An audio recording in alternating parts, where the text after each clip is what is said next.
దివ్యవాణి TV ప్రేక్షకులందరికీ శుభోదయం.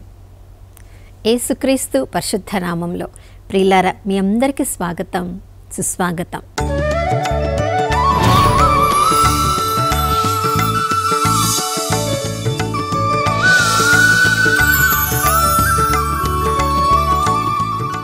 గడిచిన దినమంతా కంటికి రెప్పలా కాచుకున్న దేవుడు, కునుకు తీయని నిద్రపోని దేవుడు, పసిపాపవలే ఆ తండ్రి ఒడిలో మనము ఒదిగి ఉండగా, నేనున్నాను, నీకు తోడుగా ఉంటాను, లోక అంచెము వరకు నేను నీకు తోడుగా ఉంటానని వాగ్దానం చేసిన దేవుడు, నమ్మదగిన దేవుడు. ప్రియులారా, మనం ఆ ప్రభు మీద, ఆ పరలోకపు తండ్రి మీద పసిబిడ్డలాగా, తండ్రిని నమ్మిన బిడ్డలాగా మనం ఆధారపడి ప్రతిరోజు మనం జీవిస్తున్నప్పుడు ఆ దేవుడు కూడా మన విశ్వాసాన్ని మెంచి ఇన్ని రోజులు ఇంత సురక్షితమైన జీవితాన్ని మనకు అనుగ్రహించిన ఆ దేవాతిదేనికి రోజంతా కూడా వందనములు చెప్పినా కూడా సరిపోదు. ప్రియులారా, అదే పరిశుద్ధాత్మ దేవుడు ఈ ఉదయకాలంలో కూడా అదే విశ్వాసాన్ని మనము కలిగి ఉంటే మనము ఊహించిన దానికంటే, కోరుకున్న దానికంటే ఎక్కువగా మనల్ని ఉన్నతమైన శ్రేష్టమైన జీవితంలో ఈరోజు మనందరినీ ఉంచడానికి ఆ ప్రభువు సిద్ధంగా ఉన్నారు. మరి విశ్వాసంలో జీవించడానికి మనం కూడా ఈ ఉదయకాలంలో సిద్ధపడదాం. ప్రియులారా, లోకంలో రకరకాల మనుషులతో మనం కలిసి జీవిస్తూ ఉంటాం. కానీ వారి వారి జీవిత విధానాన్ని బట్టి వారి జీవితం ఎంత ప్రశాంతంగా ఉందో, వాళ్ళు ఏ దేవునకు చెందిన వాళ్ళో స్పష్టంగా మన జీవిత విధానం ద్వారా ఎవరైనా తెలుసుకోవచ్చు.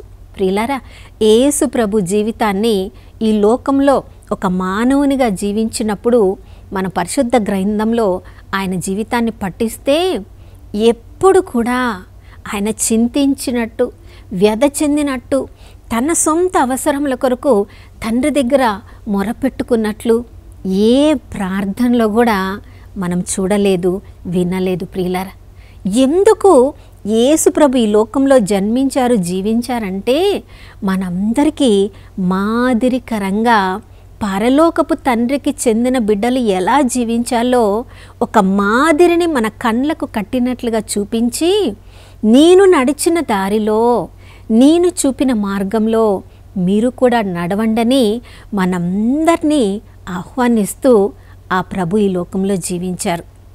మరి ఆ ప్రభువు పోలికలో మనం జీవించాలంటే ప్రియులారా, మత్తయి సువార్త 6వ అధ్యాయంలో అన్ని విధాలుగా మనం ఆ ప్రభువుని పోలి ఎలా జీవించాలో స్పష్టంగా మనకు తెలియజేస్తుంది. ఆ 6వ అధ్యాయంలో ఉన్న గుణ లక్షణాలను మనము కలిగి ఉంటే మనము పరలోకపు తండ్రికి చెందిన బిడ్డలంగా ఈ లోకంలో మనం జీవిస్తూ ఉన్నప్పుడు మనల్ని చూసి, మన మాదిరికర జీవితాన్ని చూసి మన కుటుంబ సభ్యులే కాదు, మన తోబుట్టువులే కాదు, మన బంధుమిత్రులే కాదు, మనకు తెలియని అన్యులు కూడా ఆ పరలోకపు తండ్రి వైపుకి ఆకర్షింపబడతారు. అది ప్రియులారా మన పిలుపు.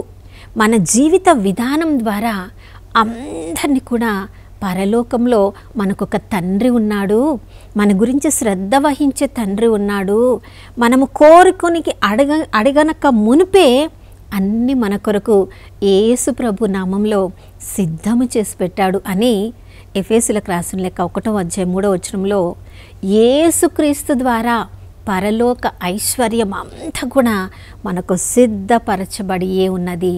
కానీ విశ్వాసపు తాళపు చెవుల ద్వారా ఆ పరలోక ఐశ్వర్యాన్ని మనం సొంతం చేసుకోవాలి. ప్రియులారా, మరి ఏ గుణ లక్షణాలను మనం కలిగి ఉంటే మనం పరలోకపు తండ్రికి చెందిన బిడ్డలంగా అందరూ మనల్ని గుర్తించగలరు అని మనం చూసినప్పుడు మొట్టమొదటిది ప్రియులారా, ఉపవాస జీవితము చాలా శ్రేష్టమైనది. చూడండి, మనం ఉపవాసము చేసినప్పుడు ఈ శరీర కోరికలను కొంచెము తగ్గించి ఆత్మలో బలం పొందడానికి ఉపవాసము మీరు చేయునప్పుడు అని పరలోకపు తండ్రి యేసు ప్రభు వాక్యము ద్వారా మత్తయి సువార్త 6వ అధ్యాయంలో మనకు నేర్పిస్తున్నాడు. క్రైస్తవులు అందరూ కూడా తప్పకుండా మనం ఆత్మలో ఎదగాలంటే శరీరానికి మనము నలగగొట్టాలి, ఉపవాసం చేయాలి. మన ప్రతి వారంలో కూడా ఒక రోజును కేటాయించుకొని తప్పకుండా ప్రియులారా శరీరాన్ని అదుపులో ఉంచుకొని శరీర కోరికలు నెరవేర్చకుండా ఉపవాసం ఉండి ఆ ఉపవాసం ఉన్న రోజున మరీ ఎక్కువగా బైబిల్ గ్రంథాన్ని చదివి మన జీవితాన్ని వాక్యమనే అద్దంలో చూసుకున్నప్పుడు ఎక్కడెక్కడ మచ్చలున్నాయో ముడతలున్నాయో వాటిని ఎలా సరి చేసుకోవాలో ప్రార్థన ద్వారా మనం పరలోకపు తండ్రిని అడిగినప్పుడు బైబిల్ వాక్యము ద్వారా ఆ ప్రభు మనకు నేర్పిస్తారు.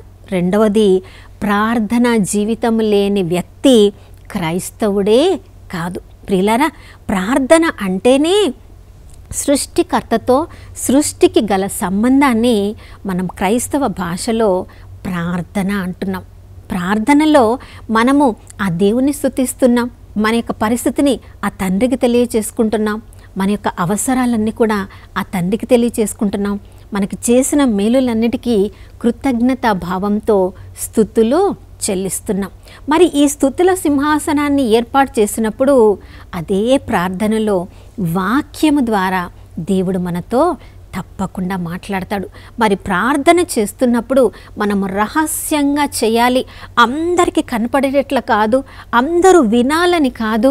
మనము ప్రియులారా ప్రార్థన చేసినప్పుడు పరలోకపు తండ్రితో మనం మాట్లాడితే తప్పకుండా ఏ పరిస్థితిలో ఉన్నామో ఆ పరిస్థితిలోని అంతరార్థాన్ని, ఎందుకు ఆ పరిస్థితి గుండా మనం వెళ్తున్నామో దేవుడు అందులోని రహస్యాన్ని, తద్వారా వచ్చే ఆ మహిమను కూడా, ఆ ఉపయోగాన్ని కూడా, ఆ ఆశీర్వాదాన్ని కూడా దేవుడు మనకు తెలియజేస్తారు. కాబట్టి మనం అందరు చూస్తుండగా ప్రార్థన చేయడం మాత్రమే కాదు, అంటే సంఘ ప్రార్థన మాత్రమే కాదు, రహస్యంగా మనం వ్యక్తిగత ప్రార్థన ప్రతి క్రైస్తవునికి ఉండవలసిన ఒక గొప్ప లక్షణం.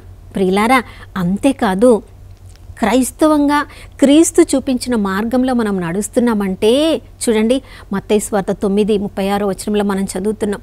కాపరి లేని గొర్రెల వల్లే ఉన్న ఆ ప్రజలను చూసినప్పుడు ఆ కరుణామైన హృదయము తరుగుకొని పోయిందని మనం చదువుతున్నాం. మరి ఆ కరుణామైన హృదయాన్ని మనము కలిగి ఉంటే మన చుట్టుప్రక్కల ఎంతోమంది ఎన్నో అవసరాలు వాళ్ళు కన్నీరు కారుస్తూ ఉన్నప్పుడు ప్రియులారా, కఠిన హృదయములుగా, మొండిన హృదయములుగా ఏ క్రైస్తవుడు కూడా ఉండలేరు. మనం ఏ సహాయం చేయగలమో దాన ధర్మాల రూపంలో తప్పకుండా మనం చేస్తాం. ప్రార్థన సహాయమే కావచ్చు, వాళ్ళ దగ్గర కొంత సమయాన్ని గడపడమే కావచ్చు, మనం దేవుడిచ్చిన కృప ద్వారా చాలా ధనవంతులమైతే కొద్దిగా ఆర్థిక సహాయం కావచ్చు, వాళ్ళు వృద్ధులైతే ఆసుపత్రికి వెళ్ళాలని అనుకుంటే మనం వారితో కూడా ఆసుపత్రికి వెళ్ళడం కావచ్చు, లేదా వాళ్ళు ఒంటరిగా జీవిస్తూ ఉంటే ప్రతిరోజు కొద్దిసేపు వాళ్ళతో సమయాన్ని గడిపి ఆ గడిపిన సమయంలో దేవునితో దేవుని ప్రేమను వాళ్ళకు చూపించడం కావచ్చు, ఏదో ఒక రూపంలో దాన ధర్మాలు చేయడము క్రైస్తవుల గుణ లక్షణము. ప్రియులారా, ఆ దాన ధర్మాలు చేసేటప్పుడు కూడా అందరూ చూసేటట్లుగా ఒక ఫోటో తీసుకొని వాట్సాప్లో పెట్టి మనం చేసిన సహాయం కొంచెము, కానీ మన అందరికీ తెలియచేసేది ఎక్కువ కాకుండా, మనం కుడి చేతితో చేసేది ఎడమ చేతితో తెలియకుండా మనం చేసినప్పుడు పరలోకము నుండి అప్పుడు తీసిన ఆ ఫోటో ప్రియులారా కడరా రోజున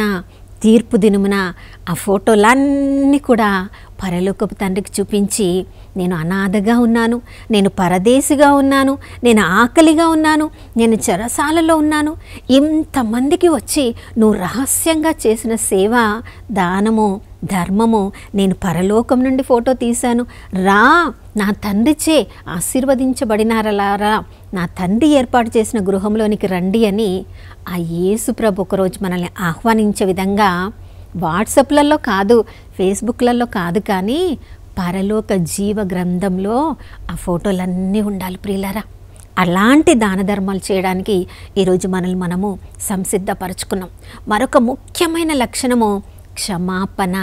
క్షమించడము లేకుండా మనం ఎంత ప్రార్థన చేసినా కూడా అది మేఘ మండలమును దాటి పరలోకంలో తండ్రి దగ్గరికి చేరదు. ప్రార్థనకి కూర్చున్నప్పుడే ప్రభుని స్తుతించిన తర్వాత, మన హృదయాన్ని తెరిచిన పుస్తకంలాగా ఓపెన్ చేసిన తర్వాత మనం ఎవరెవరిని క్షమించాలి, మనం ఎవరెవరి దగ్గర క్షమాపణ పొందాలి, అందరి దగ్గర నుంచి క్షమాపణ పొందిన తర్వాత అప్పుడు ప్రార్థనలో మనకి పరలోకం తెరవబడుతుంది. పరలోకపు తండ్రి స్వరాన్ని మనం వినగలుగుతాం. అంతేకాని క్షమాపణ పొందకుండా, క్షమించకుండా నేను ప్రార్థనే చేస్తున్నాను, ఎందుకు దేవుడు నా మొర ఆలకించడం లేదంటే, పాపము మన ప్రార్థన దేవుని దగ్గరకు వెళ్ళకుండా ఒక అడ్డుగోడగా ఉంటుందని యెషయా గ్రంథం 59వ అధ్యాయం 1-2 వచనాల్లో ఉంది. కాబట్టి ఆ ప్రభువు నేను మీ ప్రార్థన వినలేని చోటివాడని కాదు, కానీ పాపము అడ్డుగోడగా ఉంది కాబట్టి క్షమాపణ చాలా అవసరం. ప్రియులారా, క్రైస్తవులని ఎక్కడైనా చింతిస్తూ, వ్యతన చెందుతూ, వేదన పడుతూ ఈ లోకంలో అవసరాలు తీర్చబడలేడం లేదు అంటే విశ్వాసంలో ఎక్కడో లోపముందని అర్థం. ఈ లోక సంపదల మీదనే మన దృష్టి ఉంటే ఆకాశంలోని పక్షులను చూసి మనల్ని పాఠం నేర్చుకోమని ప్రభు ఈరోజు మనందరిని ఆహ్వానిస్తున్నాడు. ఆకాశంలోని పక్షులు అవి విత్తడం లేదు, నూర్పిడి చేయడం లేదు, అవి గిడ్డంగులలో దాచుకోవడం లేదు. కానీ ఏ పక్షినైనా ఈరోజు నాకు పరలోకపు తండ్రి ఆహారం పెట్టలేదని కన్నీరు కారుస్తూ కూర్చోవడము ఏ చెట్టు కొమ్మ మీద అయినా చూసామా? ఏ పక్షి అయినా మన ఇంటి దగ్గరకు వచ్చి అలా కన్నీరు కార్చడం చూసామా? నా పిల్లలకి కొంచెం ఆహారం పెట్టండి అని ఏ పక్షి అయినా మిమ్మల్ని అడిగిందా ప్రియులారా? నన్నైతే ఎప్పుడూ అడగలేదు. చూడండి, పక్షులే దేవుడు మాకున్నాడు, పరలోకపు తండ్రి మాకున్నాడు, మా ప్రతి అవసరాన్ని తీరుస్తాడని అవి ప్రతిరోజు ఆనందంగా జీవిస్తున్నప్పుడు తండ్రి రూపంలో సృజింపబడిన మనము, యేసు ప్రభు ద్వారా ప్రతి ఐశ్వర్యానికి అర్హత పొందిన మనము ఇక ఎందుకు చింతించాలి? ఇక ఎందుకు సంపదలు ఈ లోకంలో కూడబెట్టుకొని మరలా వాటిని దాచిపెట్టడానికి, ఎవరు కన్నం వేయకుండా చూడడానికి మన సమయం అంతా ఎంత వృధా చేసుకున్నాం కదా. కానీ ఈ లోకంలో సంపదలు కూడబెట్టకుండా పరలోకంలో కూడబెట్టుకుంటే ప్రియులారా, అతి ఉన్నతమైన సింహాసనంలో ఆ తండ్రితో మనము కూడా ఒకరోజు కూర్చోవచ్చు. అంతేకాదు ప్రియులారా, ఈ లోకంలో మనం జీవిస్తూ ఉన్నప్పుడు మనం ఈ లోకంలో వెలుగులాగా ఉండాలి. మనం చూసే దృష్టి ఈ లోక మనుషుల వలె చూడకుండా పరలోకపు వెలుగుతో, వాక్యమని వెలుగుతో మనం చూడగలిగితే ప్రతి ఒక్కరిని కూడా మనలోని స్వార్థం వలన కాదు కానీ పరలోకంలో తండ్రి దృష్టి వలన మనం చూసినప్పుడు అందరినీ కూడా సోదర భావంతో మనం చూసినప్పుడు అందరూ నా వాళ్ళే అనుకుంటాం, అందరికీ మంచి చేయాలనుకుంటాం, అందరికీ మంచి జరగాలనుకుంటాం. అందరూ కూడా నా వాళ్ళే, నా పరలోకపు తండ్రి బిడ్డలే, నన్ను నేను ప్రేమించుకున్నట్లు వాళ్ళని ప్రేమించాలని ఒకవైపు పరలోకపు తండ్రి దగ్గర నుంచి ప్రేమను పొందుతున్న మనము సోదర ప్రేమతో అందరినీ కూడా ఒకే కుటుంబంలాగా మానవులందరినీ ప్రేమించే హృదయాన్ని మనము పొందుతాం. కాబట్టి ప్రతిరోజు ఏమి తినాలి, ఏమి త్రాగాలి, ఏమి ధరించాలి అని ఆ లిల్లీ పుష్పాలను మనం చూసినప్పుడు సొలొమోను రాజు ధరించిన, అంత గొప్ప రాజు ధరించిన వస్త్రముల కంటే ఆ లిల్లీ పుష్పములను చూసినప్పుడు ఎంత మంచి సువాసన, ఎంత తెల్లని స్వచ్ఛమైన రంగును, ఆ ఒక్కరోజు పుట్టి మరొక రోజు వాడిపోయే ఆ పూల గురించే దేవుడు అంత శ్రద్ధ వహించినప్పుడు నీ గురించి, నా గురించి ఇంకా ఎంత శ్రద్ధ వహిస్తారో ప్రియులారా. మరెందుకు చింత, మరెందుకు వేదన, మరెందుకు కన్నీరు కారుస్తూ ఈ లోకంలో ఎవరికో ఏదో ఉందని వాళ్ళని చూసి మనం వ్యసన పడుతూ జీవించాలి? వీటన్నిటిని ప్రక్కన పెట్టి పరలోకపు తండ్రితో మనకు గల సంబంధాన్ని రోజుకి ఎంతగా వృద్ధి మనం చేసుకుంటే అంత ఎక్కువగా ఆ యేసు ప్రభు ఈ లోకంలో జీవించినట్లుగా మనం జీవించవచ్చు. పరలోక తండ్రితో మన సంబంధాన్ని ప్రతిరోజు దృఢపరచుకోవచ్చు. మన జీవిత విధానం ద్వారా ఎంతోమందిని తండ్రి వైపుకి ఆకర్షించవచ్చు. మన పిలుపు అది ప్రియులారా. ఆ విధంగా జీవించాలని యేసుప్రభు ఈరోజు మనందరినీ కూడా సజీవుల లెక్కలో ఉంచారు. మరి ఆ ప్రభుని ప్రార్థనలో అడుగుదామా? ప్రభా, ఇప్పటి వరకు తెలిసి తెలియక మా ఇష్టం వచ్చినట్లుగా జీవించాము, ఇక నుండైనా ప్రభా మీరు నడిచిన మార్గంలో నడవడానికి మాకు కృపను దయచేయమని ప్రార్థించుకుందాం. నాతో కలిసి ప్రార్థించండి. పరిశుద్ధమైన దేవానికి స్తోత్రములు తండ్రి. అయ్యా, కుడి చేతికి తెలియకుండా ఎడమ చేతికి నాయనా తెలియకుండా నాయనా దాన ధర్మాలు చేయాలన్నావు. ఇప్పటి వరకు ఆ విధంగా చేయకుండా డాంబికంగా దాన ధర్మాలు చేసి ఉంటే మమ్మల్ని క్షమించండి. ప్రార్థనలో మేము మాత్రం మా అవసరాలను మీకు తెలియజేసి వాక్యం ద్వారా మీరు ఏమి మాతో మాట్లాడుతున్నారో ప్రభా, ఆ విధంగా మేము సమయాన్ని వెచ్చించకుండా ఉంటే ఈ రోజు నుంచి ప్రార్థనలో తప్పకుండా వాక్యాన్ని చదివి వాక్యంలోని రహస్యముల ద్వారా మీరు మాతో మాట్లాడుతున్న దాన్ని గ్రహించడానికి మమ్మల్ని అభిషేకించండి ప్రభా. ఉపవాసం ప్రతి వారంలో ఒకరోజు ఉపవాస దినంగా మాకు మేము ప్రకటించుకొని ప్రభా ఈ శరీరాన్ని నలగగొట్టి ఆత్మలో దృఢపడడానికి కృపను దయచేయండి అయ్యా. నీ మీద విశ్వాసం ఉండే మేము నాయన ప్రతిరోజు మా ప్రతి అవసరాన్ని తీర్చడానికి మీరు ఉన్నారనే విశ్వాసంలో ఇక ఏ సంపదల మీద మా దృష్టిని పెట్టకుండా ఎలాంటి చింతలు లేకుండా అయ్యా విశ్వాసంలో జీవించడానికి ఈ లోకంలో వెలుగులాగా జీవించడానికి ముందు మా కన్నులను ప్రభా సరైన వాక్యమనే వెలుగుతో నింపుకోవడానికి కృపను దయచేయమని యేసయ్య పరిశుద్ధ నామంలో అడిగి వేడుకొని పొంది ఉన్నాము మా ప్రియ పరలోకపు తండ్రి, ఆమేన్. అవును ప్రియులారా, ఈ లక్షణాలను మనం కలిగి ఉంటే మనం ఎవరికి ఏ వాక్యం చెప్పక్కర్లేదు. మన జీవితమే ఆ ప్రభునామంలో గొప్ప సాక్ష్యంగా ఉంటుంది. ఆ సాక్ష్యాన్ని చూసిన వాళ్ళందరూ కూడా ఆ పరలోకపు తండ్రి వైపుకి మారు మనసు పొందుతారు. ఈ విధంగా ఈ గొప్ప పిలుపును పొందిన మనము ఆ ప్రభు చూపిన మార్గంలో నడుద్దాం. లోకమంతటా సువార్తను బోధించే సాక్షులంగా జీవించుదాం. మరొక నూతన శుభోదయంలో మనం అందరం కలుసుకునే వరకు దివ్యవాణి టీవీని వీక్షిస్తూ ఉందాం. ఇమ్మానుయేలు, దేవుడు మనతో ఉన్నారు.